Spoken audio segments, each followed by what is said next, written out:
네, 지난주에 이어서 같은 본문으로 주의 말씀을 듣겠습니다. 네, 제목도 같죠. 네, 경건하지 아니한 자를 의롭다 하시는 이 하나님에 대해서 두 번째 말씀입니다. 어, 자, 앞서서 바울이 어떤 얘기를 했습니까? 그러니까 구원받는 길, 사람이 어떻게 하면 구원받을 수 있는지를 얘기했죠. 우리가 선한 행위로 구원을 받을 수 있는 것이 아니라 우린 죽었다 깨어나도 우리의 선행만으로는 하나님 앞에 인정받을 수 없다는 거죠. 예수님이 행하신 그 십자가의 공로, 그 십자가에 행하신 일을 믿을 때 우리가 구원받는다는 걸 알려주었습니다. 그리고 예를 들었죠.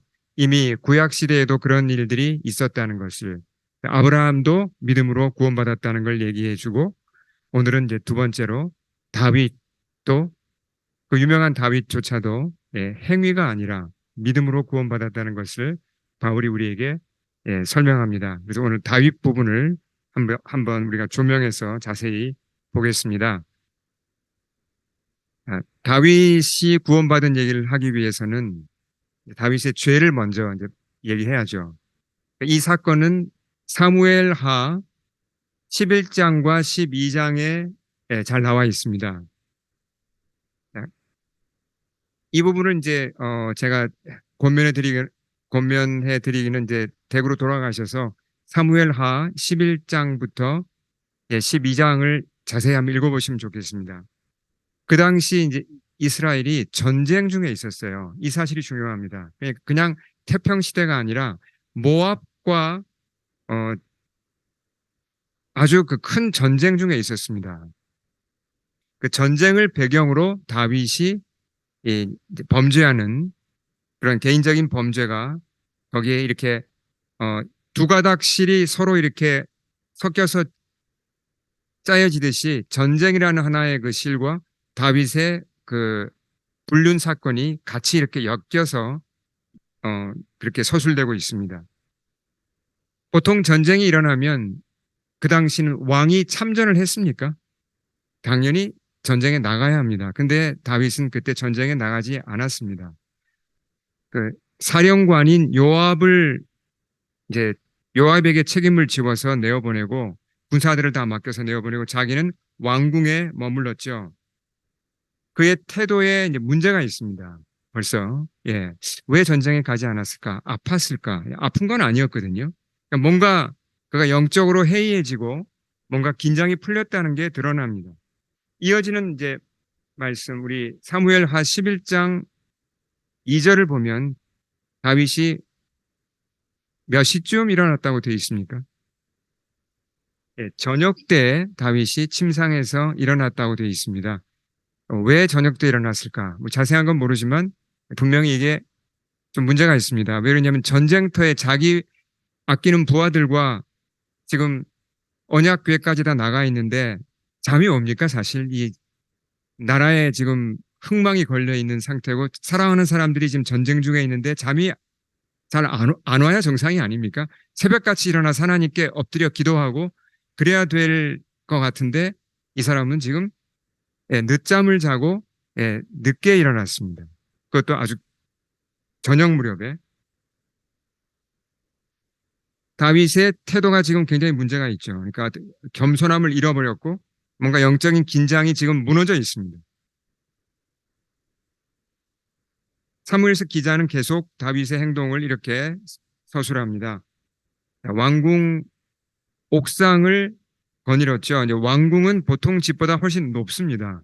그러니까 민가들이 잘 내려다 보이는 구조이죠. 뭐 이제 정확한 높이는 모르지만 어쨌든 아래로 이제 여러 민가들이 보였을 것입니다. 근데 그의 눈에 누가 들어왔습니까? 예, 민가 중 한 집에서 한 여인이 목욕하는 장면이 그의 눈에 들어왔습니다. 그렇게 가까운 거리는 아니었을 거예요. 뭐 그렇게 자세히 뭐 아주 자세하게 보이진 않았겠지만 그래도 어렴풋이 그 여인이 보였고 아주 아름답게 다윗에게 이렇게 느껴졌습니다. 근데 여기서 조심할 것은 이제 이 여인이 다윗을 유혹하려고 탐욕한 걸까요? 절대로 그렇지 않습니다. 이 문맥을 보면 전혀 그런 것과는 관계가 없습니다. 예. 이 여인은 그냥 자기 집에서 그냥 일상생활을 하고 있었던 것뿐이죠. 자, 다윗이 누굽니까? 하나님을 예, 사랑하는 자고 또 이스라엘의 지도자입니다. 그러면 이 상황에서 어떻게 해야 마땅하죠? 눈에 그런 여인이 들어왔더라도 어떻게 해야 됩니까? 거기서 스톱, 멈춰야죠. 예, 눈을 다른 데로 돌리고 이제 멈춰야 했습니다. 근데 멈추지 않죠, 다윗이. 그 욕망을 계속 따라갑니다. 어떤 욕망입니까? 이건 건강한 욕망이 아니죠. 우리가 이 desire, 사람이 욕망이 여러 가지가 있습니다. 이 욕망 자체는 나쁜 게 아니지만 이 욕망이 이제 건강하지 못한 욕망, 지나친 욕망이 되면 이제 문제가 됩니다. 지나친 욕망을 뭐라고 부릅니까? 예, 탐욕. 오늘 우리가 굉장히 주의 깊게 봐야 할 단어가 이 greed라는 단어입니다. 탐욕. 예, 지나친 욕망이죠. 보통 사람 같으면 이걸 보고도 자기가 능력이 없으니까 어떻게 할 수가 없습니다. 근데 다윗은 왕이잖아요. 그러니까 자기 뭔가 해볼 수가 있어요. 이 여인을 뭔가 자기 원하는 대로. 그러니까 예, 사람을 보내서 정보를 알아오라고 합니다. 저 여인이 누군지. 정보가 금방 입수가 돼요. 자, 성경의 기록이 참 놀라워요. 이게 단순한 말 같지만 자, 보세요. 3절에 바세바에 대한 이름은 바세바였죠. 근데 누구의 딸이라 그랬습니까? 엘리암의 딸이고 누구의 아내죠? 햇사람 우리아의 아내였습니다. 그러니까 두 사람의 이름을 그러니까 바세바의 이름을 밝히기에 앞서서 두 사람의 이름을 먼저 밝힙니다. 엘리암이 누군지 혹시 아시는 분 기억나십니까? 기억나시는 분 계세요? 엘리암 잘 모르시겠죠? 엘리암 어, 사무엘서 끝부분에 보시면 23장 8절 이하에 보시면 다윗의 용사들의 명단이 나옵니다. 어떤 사람들이냐면 다윗이 나라를 세울 때부터 사울에게 쫓겼잖아요. 그때 이제 다윗이 나라를 세울 준비를 했죠. 그리고 나라를 세운 이후에 또 여러 전쟁도 하고 그러면서 다윗과 함께 목숨을 걸고 싸웠던 사람, 나라를 세웠던 사람, 나라를 지켰던 그 37명의 명단이 나옵니다. 그러니까 정말 다윗의 충신들이고 용사들이죠. 그 용사들 이름 중에 엘리암이 있고 우리아가 들어 있습니다. 무슨 얘기입니까? 다윗의 정말 충신 두 명과 관련된 여인입니다. 그 엘리암의 딸이고 우리아의 아니란 겁니다. 자, 한 사람의 이름을 더 성경이 이제 여기가 아니라 다른 곳에서 언급을 하는데요. 아히도벨이라는 사람이 있습니다. 아히도벨. 책사죠. 이제 그 카운셀러이고 어떤 전략가입니다. 아히도벨이 성경을 열심히 읽는 분들은 기억날 겁니다. 누군지 예, 기억나시죠? 아히도벨은 다윗의 책사였습니다. 그런 이제 전략가였죠. 아히도벨과 바세바의 관계가 어떤 관계죠? 기억나세요 혹시? 예, 이건 마치 성경 퀴즈라는 것 같은데요. 예, 아히도벨의 손녀예요. 예. 그러니까 바세바란 사람은 다윗에게 목숨을 바쳐 충성하는 세 명의 부하와 관련이 돼 있어요. 예. 아히도벨 그리고 엘리암, 우리야. 자, 이런 여잔데, 이런 아낙네인데 다윗이 그럼 이 사실을 알고 나서 어떻게 해야 마땅합니까? 이거 아니구나. 아, 이거 내 부하의 아내이고 내 부하의 또 딸이고 이거 아니구나. 내가 정신 차려야지. 스톱. 멈추고 예. 거기서 멈춰야죠. 근데 다윗이 여기서 멈추질 못합니다. 탐욕을 계속 따라갑니다. 어, 평소의 다윗과는 전혀 다른 모습을 보여요. 사람이 탐욕을 허용하기 시작하면요. 사람이 달라집니다. 다른 사람이 되어버려요. 참 무서운 얘기입니다. 어, 자, 물론 우리가 이제 탐욕을 얘기할 때 성적인 것만 탐욕이 아닙니다. 그렇죠. 성경이 얘기하는 이 greed, 탐욕이라는 것은 여러 가지 지나친 욕심이죠. 돈에 대한 욕심, 명예에 대한 욕심, 성공에 대한 욕심, 자녀에 대한 욕심, 여러 욕심들, 그 탐욕을 따라갈 때 결국은 탐욕에게 붙잡히게 되고 탐욕에게 끌려다니게 되고 결국은 탐욕의 노예가 되어서 전혀 처음에는 저 사람이 이런 행동을 했어? 전혀 할 것 같지 않은 그런 대형 사고까지 치게 된다는 거죠. 예. 그게 우리 사람의 인간으로서 연약한 모습이고요. 탐욕이 그만큼 무섭다는 것입니다. 자, 다윗이 어디까지 갑니까? 자, 4절은 우리 같이 한번 읽어보겠습니다. 시작. 다윗이 전령을 보내어 그 여자를 자기에게로 데려오게 하고 그 여자가 부정함을 깨끗하게 하였으므로 더불어 동침하며 그 여자가 자기 집으로 돌아가니라. 성경의 기록은 정말 놀랍습니다. 자, 여기서 그 여자가 부정함을 깨끗하게 했다는 표현이 무슨 뜻일까요? 이제 바세바의 그 생리 기간이 끝났다는 얘기입니다. 생리 직후란 얘기입니다. 그러면 임신 가능성이 가장 높아질 때입니다. 그 사실을 성경이 언급을 해놨어요. 다윗은 그런 걸 잘 몰랐겠죠. 다윗이 바란 건 무엇이었습니까? 그 여자와 잠자리를 같이 하고 그 사건을 덮는 겁니다. 아무도 몰래. 예. 그냥 그렇게 자기 부하들만 알고 그 사건을 덮고자 했는데 벌써 일이 어긋나고 있어요. 이 여자는 지금 임신 가능성이 가장 높은 때였습니다. 이어지는 말씀에서 다윗의 뜻대로 이게 안 된다는 걸 분명히 성경은 알리죠. 바세바가 임신을 했습니다. 이제 몇 달 후에 알았겠죠. 그리고 그 사실을 다윗에게 알립니다. 다윗이 어떤 반응을 보였을까요? 당황스럽겠죠. 이건 뭐지? 이거 어떻게 하지? 근데 그때라도 뭔가 회개하고자 하는 마음을 갖지 못합니다.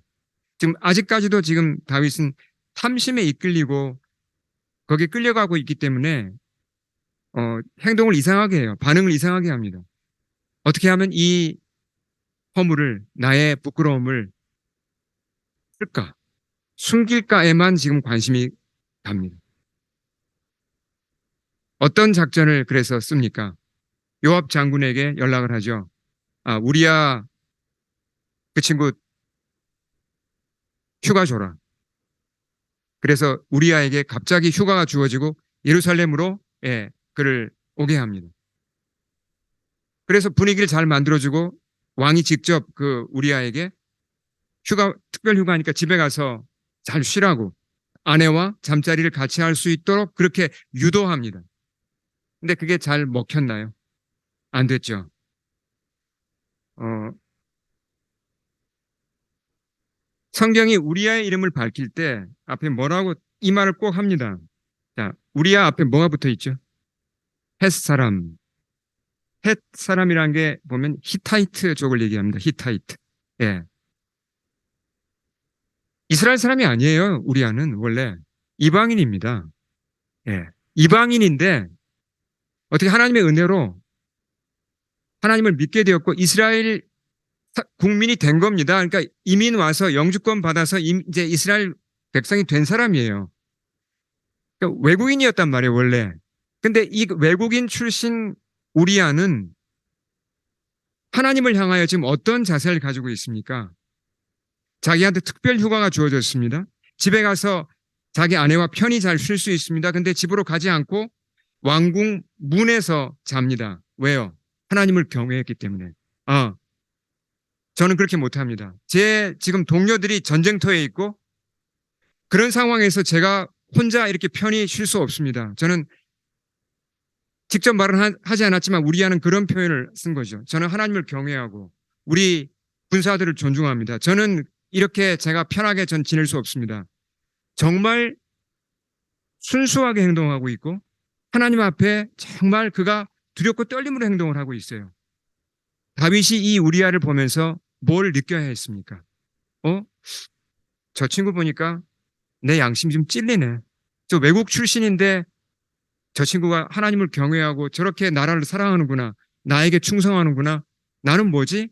내가 왜 이렇게 비겁해졌지? 이런 반응을 보이는 게 당연하지 않습니까? 근데 다윗은 그렇게 못해요. 계속 자신의 탐욕을 따라가고 자신의 자존심만 세웁니다. 어떻게 하면 이 부끄러운 걸 덮을 수 있을까? 결국 가장 비열한 방법을 쓰게 됩니다. 자, 우리가 알고 있지만 좀 자세하게 보겠습니다. 그가 요압에게 어, 사령관인 요압에게 다윗이 직접 편지를 씁니다. 뭐라고 편지를 썼습니까? 이 친구 우리아를 적의 손에 죽게 하라는 겁니다. 전투가 벌어지면 그 이제 성을 지금 공격하는 거거든요. 이스라엘이 지금 모압의 한 성을 공격하는 겁니다. 그러니까 가까이 갔다가 다 후퇴해버리고 우리아만 남겨놓으면 우리아가 적의 손에 뭐 화살에 맞아 죽든지 돌에 맞아 죽든지 뭐 어떻게 죽을 거 아닙니까? 그 작전을 지시하는 편지를 다윗이 직접 써서 우리아의 손에 들려서 사령관 요압에게 보냅니다. 아니 양심이 좀 마비가 돼도 그렇지 어떻게 그 이렇게 할 수가 있습니까? 그것도 편지를 우리아의 손에 들려서 보낸 겁니다. 요압 장군이 이 편지를 받고 어떠했을까요? 갈등을 많이 했을 겁니다. 왕의 명령을 거역할 수는 없고, 근데 자기 부하인 우리야, 그 충성스러운 사람 죽게 한다는 게 양심에 걸렸을 거고, 갈등했을 겁니다. 갈등이 문맥에 조금씩 나와요. 그러나 결국 요압은 어느 편을 택합니까? 왕의 명령을 받아들입니다.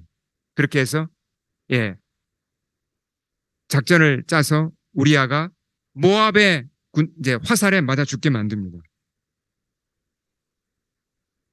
근데 우리아만 죽은 게 아니에요. 그 기록을 보면요. 우리아를 남겨놓고 뒤로 이스라엘 군대가 빠졌는데 몇 사람이 같이 남아있다가 다 죽습니다. 한꺼번에. 정말 안타까운 죽음이었죠. 그 우리아의 장례식이 있었습니다. 장례가 끝나자마자 다윗은 바세바를 공식적으로 자기 아내로 데리고 왔습니다. 그래서 궁궐의 왕비로 삼았죠. 다윗이 지금까지 쭉 한 게 뭡니까? 어떻게 하면 지금 내가 범한 이 불륜을 덮을까? 였잖아요. 근데 성경에서 어떻게 보면 가장 잘 널리 알려진 사건 중에 하나가 무엇입니까? 바로 다윗과 바세바의 불륜 사건이에요. 성경에 기록되었고 자세하게 이렇게 자세히 기록되었고 뭐 얼마나 이것이 널리 알려졌습니까? 사람이 아무리 자기의 허물을 숨기고자 해도 숨길 수 있는 게 아닙니다. 사무엘서 기자가 끝에 다윗의 행동을 이렇게 평가합니다. 자, 크게 앞을 보시면서 우리 크게 한번 읽겠습니다. 시작. 다윗이 행한 그 일이 여호와 보시기에 악하였더라. 겉으로 보면 다윗은 자기 채통을 유지할 수 있었어요. 겉으로는 왕좌에 앉아 있고 겉으로는 자기 허물을 덮었죠. 공식적으로 이제 밧세바는 자기 손에 넣어서 왕비가 되었고 겉으로는 다 무마했습니다. 근데 누가 그것을 알죠? 하나님이 아십니다. 하나님이 보셨고 아신다 그랬습니다. 우린 이 사실 앞에 두렵고 떨림이 있어야 됩니다. 하나님이 나의 행동을 보시고 악하다고 하시면 이건 문제가 심각한 거구나. 하나님이 어떻게 보시는가가 중요합니다. 하나님이 보실 때 나의 이 행동이 악하잖아요. 그러면 반드시 그것이 내게 안 좋게 돌아옵니다. 그게 하나님의 법칙이에요. 내가 어떤 악을 행하면 아무리 겉으로 내가 잘 서 있어도 결국은 그 악이 돌아서 내게 피해를 줍니다. 내 가족에게 피해를 줍니다. 그 사실을 오늘 사건이 우리에게 잘 드러낸다는 거죠. 자, 보세요. 다윗의 이 불륜 사건으로 말미암아 우리아와 밧세바 집안은 완전 박살이 났죠. 그렇죠? 자, 그리고 그것으로 끝나지 않습니다. 사무엘 하를 읽어보시면 11장이 불륜 사건이고요. 12장은 다윗이 회개하는 사건이 나옵니다. 13장에 무엇이 기록되어 있을까요? 13장에는 암논과 다말 사건이 기록되어 있습니다. 암논이 누구죠? 다윗의 아들이죠. 근데 다말은 다윗의 딸입니다. 근데 이복 형제예요. 암논이 자기 이복 누인 다말을 굉장히 이제 거기에 성적인 매력을 느끼고 뭔가 이렇게 이제 푹 빠지죠. 어떻게 합니까? 작전을 짜서 이복 누이 사이인데 또 왕자하고 공주인데 자기 집으로 불러다가 성폭행을 합니다. 예. 그 사건이 13장에 기록되어 있어요. 그 사건을 보면서 사람들이 뭐라고 속으로 얘기했을까요? 이런 말 하지 않았을까요? 그 아버지의 그 아들이구나. 그렇죠. 암논이 보고 배운 거잖아요. 이게 말로 하는 건 한계가 있습니다. 아무리 좋은 걸 가르쳐도 말로 하는 건 한계가 있고 아버지가 불륜을 저지르는 걸 아들이 다 보았잖아요. 아, 저래도 되는구나. 저렇게 욕망이 있으면 따라가도 되는구나. 그걸 보고 배웠기 때문에 그 열매가 맺힌 거죠. 14장부터는 무슨 사건이 나오는지 혹시 기억나십니까? 사무엘하 14장부터는 압살롬 사건이 나옵니다. 압살롬은 누구죠? 다윗의 아들이죠. 압살롬은 아버지와의 관계가 굉장히 안 좋았습니다. 예. 그러다가 결국 자기가 스스로 왕이 되고자 일종의 반란을 일으키죠. 근데 많은 백성들이 압살롬을 지지하고 따랐습니다. 다윗은 저무는 해와 같았고 압살롬은 이제 새롭게 떠오르는 왕이 되었어요. 다윗이 어떻게 합니까? 결국은 이제 예루살렘 성을 버리고 피신을 해요. 압살롬의 군대와 압살롬 사람들이 예루살렘 성으로 들어오게 되고 왕궁으로 들어옵니다. 그때 압살롬이 왕궁 옥상에서 어떤 행동을 합니다. 왕궁 옥상이 어디였죠? 다윗이 바세바를 보고 탐욕을 품었던 바로 그 자리입니다. 그 옥상에서 압살롬이 뭘 하죠? 아버지의 후궁들과 함께 동침을 합니다. 백성들이 보는 앞에서. 물론 그것이 어떤 내가 왕이라는 선포였지만 불륜 정도가 아니라 폐륜을 범해요. 근데 이것이 다윗이 보여준 다윗의 행동과 아버지의 행동과 아들의 행동에 깊은 연관이 있다는 거죠. 죄의 영향력입니다. 죄란 건 이렇게 무섭습니다. 그냥 다 세상 모든 사람들이 다 하는 건데 왜 나는 못해? 이런 게 통하지 않는다는 얘기죠. 사람들이 다 보면 돈을 사랑합니다. 사람들이 요즘 젊은이들 다 돈고합니다. 그렇죠? 뭐 성적으로 자기 편한 대로 살아요. 그리고 어떤 물질적으로도 나의 욕망을 따라가는 게 그냥 자연스럽습니다. 다른 사람한테만 피해 안 주면 되지. 뭔가 이렇게 합리화를 하지만 죄란 것은요. 내가 그 죄를 범할 때 하나님이 보실 때 그것이 악한 일이라면 그것은 반드시 나에게 독이 되어 돌아옵니다.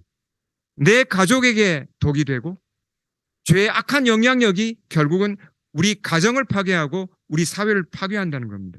이런 죄의 영향력 때문에 결국 우리 사회가 지금 이렇게 무너지고 있다는 것이죠. 속으로 병들어 있다는 것입니다. 이번 주말에 혹시 몬트리올에서 열리는 가장 큰 이벤트가 뭔지 아시는 분 계십니까? 이번 금, 토, 일 혹시 아세요? 예, 포뮬러 1이 열리죠. 그러니까 이게 제가 알기로 캐나다에서는 이제 그랑프리 듀 캐나다 그래서 몬트리올에서만 열리죠. 그러니까 이게 아무 도시나 열리는 게 아닙니다. 그러니까 정말 세계에서 몇 군데에서만 열리는 큰 대회죠. 엄청나게 뭐 이제 그 많은 돈이 오고 가고 그런 이제 많은 관광객이 오는 그런 이제 행사입니다. 제가 이 그 자동차 경주 대회 자체를 뭐 제가 뭐 블레임하는 건 전혀 아닙니다. 이 그 자동차 경주 자체는 나쁜 게 아니죠. 예, 근데 어 케벡과 캐나다의 많은 언론들이 이제 이 포뮬러 1 대회를 보도할 때마다 한 가지 우려를 꼭 표명합니다. 문제를 삼는 게 있어요. 그게 뭐냐면 이 대회가 열릴 때마다 매춘 산업이 특수를 누린다는 겁니다. 제가 이제 자주 이런 그 언론 보도를 좀 보고 이번에도 좀 정리를 해봤습니다. 이제 몇 가지 뉴스를 보면서 포뮬러 1이 열리면요. 수십만 명의 부유한 남자들이 이제 몬트리올로 모여요. 캐나다 다른 주에서 당연히 많이 오고요. 미국에서 오고 심지어 유럽에서도 옵니다. 근데 이 사람들이 어, 자동차 경기만 보러 오는 게 아니라 어떤 성적인 어떤 즐거움을 찾습니다. 근데 대부분 돈이 많은 사람들이잖아요. 그러니까 비싼 그런 어떤 이제 매춘을 이제 돈을 주고 산다는 얘기죠. 이런 시장이 형성되기 때문에 거기 매춘 쪽에 관계된 그런 여성들이 대거 몬트리올로 몰려와요. 원정으로 옵니다. 돈을 벌기 위해서. 그러니까 이게 문제가 되기 때문에 이제 몬트리올 시와 이제 캐나다에서 이걸 좀 이미지가 안 좋아지니까 막아보려고 애를 많이 써요.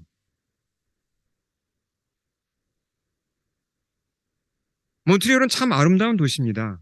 전 참 몬트리올 제가 사랑하고 실제로 북미의 대도시 가운데 안전하기로는 몬트리올이 가장 안전하다고 하죠.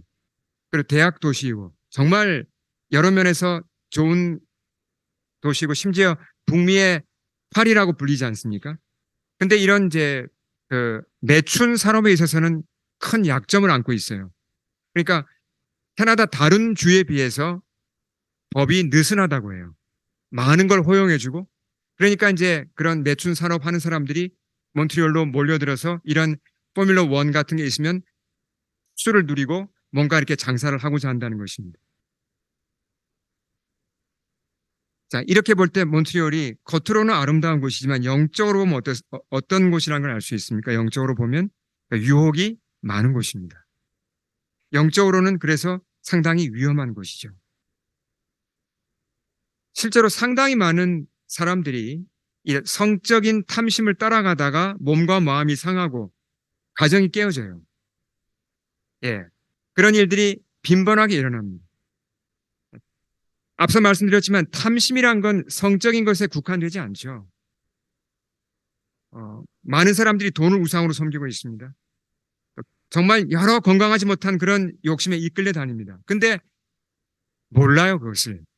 내가 탐심에 붙잡혀 있다는 걸 모릅니다. 왜냐하면 다 그렇게 하니까. 예. 나만 그런가? 다 그렇게 살지? 그러니까 당연하게 생각을 해요. 근데 무서운 결과가 조금씩 조금씩 우리 가정에 그리고 내 속으로 들어오고 있다는 것입니다. 나도 모르게 예, 내 영혼이 죽어가고 있고 내 아이들이 악한 영향을 받고 있고 가정들이 무너지고 사회가 속으로부터 썩고 있다는 것입니다. 이런 어떤 탐심 때문에 이런 우상 때문에 네, 우린 다윗의 죄를 보면서 이런 어떤 죄가 야기하는 이런 큰 문제들을 사회 문제까지 우리가 볼 수 있어야 합니다. 자, 다시 다윗으로 한번 돌아가 보죠. 만약에 하나님이 도와주지 않았다면 다윗의 인생이 어떻게 끝났을까요? 여기서 그냥 파멸이죠. 이렇게 살다가 그냥 죄 속에 살다가 그런 일어나지 못하고 회복하지 못하고 파멸했을 겁니다. 근데 하나님이 도와주세요. 어떻게 도와주십니까? 사무엘하 12장을 보시면 나단 선지자를 그에게 보내시죠. 자, 나단이 찾아왔습니다. 다윗이 제정신이라면 제대로 영적으로 깨어있다면 나단이 찾아오면 어떤 반응을 보여야 되죠? 어? 이건 무슨 내가 뭘 잘못했나? 아니면 하나님이 무슨 특별한 메시지를 주시나? 바짝 긴장해야 됩니다. 다윗은 전혀 그렇지 못했어요. 이 친구 왔구나. 뭐 할 말이 있나 보다. 그냥 편하게 대화를 합니다. 근데 나단이 이제 그 유명한 그 이제 비유를 실화처럼 들려주잖아요. 예, 간략하게 제가 한번 그걸 재현해 보겠습니다. 나단이 다윗에게 와서 막 실화처럼 얘기를 들려주죠. 어떤 성읍에 두 사람이 있었습니다. 한 사람은 굉장히 부자고 한 사람은 아주 가난했죠. 부자에게는 양도 많고 소도 많았습니다. 근데 손님이 왔어요, 멀리서. 부자가 어떻게 했습니까? 자기 양을 잡았습니까? 아니죠. 그 마을에 사는 가장 가난한 사람, 그 사람 소유는 암양 새끼 한 마리밖에 없었습니다. 근데 그 암양 새끼를 빼앗아다가 잡아서 요리를 해서 자기 손님을 대접했다는 거죠. 근데 그 얘기를 듣고 있다가, 자, 보세요. 다윗의 반응이 중요해요. 실화처럼 얘기했잖아요, 나단이. 다윗이 어떻게 반응했습니까? 자, 좀 넘어가서 사무엘하 12장 5절 우리 같이 한번 크게 읽어보겠습니다. 시작. 노하여 나단에게 이르되 여호와의 살아계심을 두고 맹세하노니 이 일을 행한 그 사람은 마땅히 죽을지라. 아니 이런 나쁜 놈이 있나? 이런 괘씸한 놈이 있나? 그런 죄를 범했으니 죽어야지. 아니 죽을 정도의 죄는 아니잖아요. 근데도 다윗은 아주 그냥 그 추상같이 정의를 세웁니다. 이 나쁜 놈, 이런 악한 놈, 벌을 받아야 된다고. 자, 우리는 이걸 보고 웃지만 사실 저는 굉장히 양심에 찔렸어요. 사람이 자기 죄에 대해서는 너무너무 관대해요. 그리고 잘 모릅니다. 내가 얼마나 큰 죄를 지었는지 잘 모릅니다. 근데 다른 사람의 죄에 대해서는 그렇게 민감합니다. 예리해요. 아주 잘 봅니다. 그리고 예, 정확하게 짚어서 지적하고 예, 비판하죠. 다윗의 모습이 우리 모습이에요. 자기 죄는 전혀 못 보고 있잖아요. 그때 나단이 거의 목숨을 내어놓고 직언을 해요. 뭐라고 직언을 합니까? 당신이 그 사람이라. 예. 그냥 다이렉트하게 예, 그의 죄를 지적합니다. 이때 다윗의 행동은 다윗도 이때 다윗이 이걸 거절할 수 있었습니다. 그러니까 이제 사실 이게 쉽지 않잖아요. 회개한다는 게. 됐어. 그만하고 나가. 이렇게 할 수도 있는데 다행히 다윗은 나단의 말을 듣습니다. 나단을 통해서 전해진 하나님의 말씀을 그가 쭉 들어요. 나단이 그의 죄를 다 얘기합니다. 낱낱이. 하나님의 심판에 대해서 다 얘기를 합니다. 듣는 중에 다윗의 눈이 열려요. 마침내. 그가 이렇게 고백합니다. 같이 읽겠습니다. 시작. 다윗이 나단에게 이르되 내가 여호와께 죄를 범하였노라 하며 누구에게 죄를 범하였다고요? 여호와께 죄를 범하였다. 라고 그가 진심으로 뼈아프게 회개를 합니다. 다윗의 회개는 진심이었어요. 이 회개가 시편 32편, 시편 51편에 보면 자세히 기록되어 있거든요. 그전에는 다윗이 자기가 이렇게 정말 이런 화렴치한 죄인이란 걸 그가 몰랐다는 겁니다. 우리는 보였지만 다윗은 자기 모습이 그렇게 보이지 않았어요. 근데 하나님의 말씀을 듣고 나니까 비로소 그가 무너진 겁니다. 아, 내가 이런 죄인이었구나. 내가 도대체 무슨 일을 한 거지? 아, 이거 어떡하지, 이거? 너무나 큰 일이 터졌네. 내가 너무나 악하구나. 그가, 예, 비로소 무너져 내리면서 통곡하기 시작한다는 거죠. 그때 나단을 통해서 주님의 음성이 들립니다.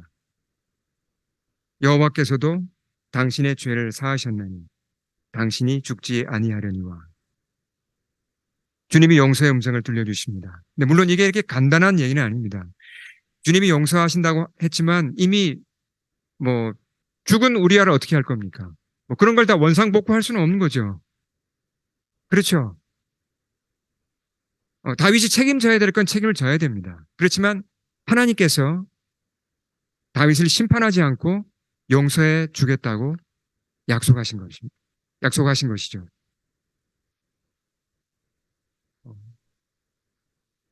다윗이 이때 큰 감동을 받아요. 예.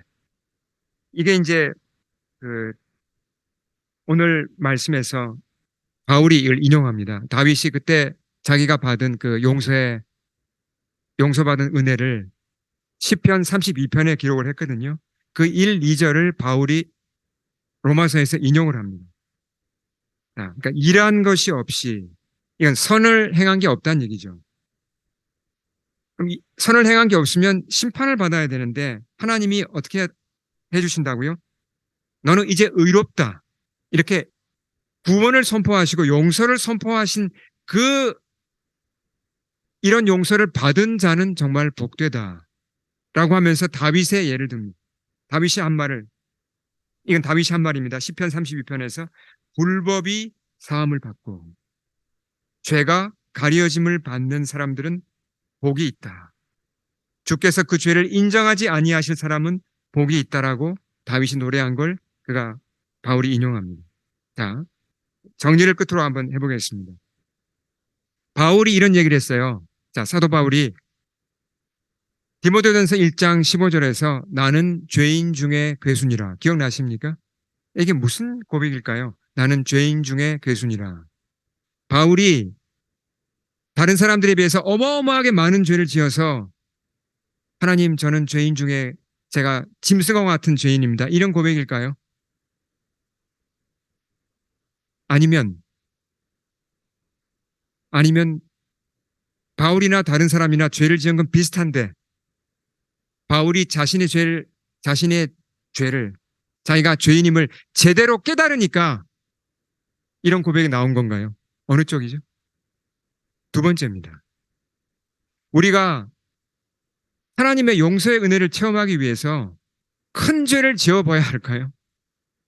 그런 생각들 하잖아요. 저도 청년 때 그런 생각을 가끔 했었습니다. 저도 모태신앙으로 태어나서 뭐 이렇게 막 그렇게 세상에서 막 살거나 뭐 큰 무슨 사고를 치거나 그런 적이 없었습니다. 그냥 모범생으로 살았거든요.